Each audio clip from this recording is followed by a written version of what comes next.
We took out like 5 trees here, all monster trees, big stumps.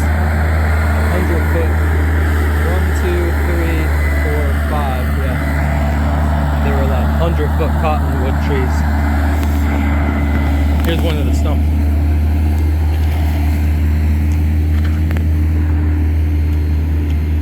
It was at least 90, 100 foot tall.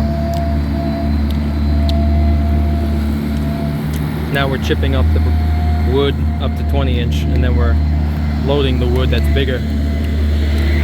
It's not good for anything. It's like really soft, weird wood, wet, lightweight, has no structural value.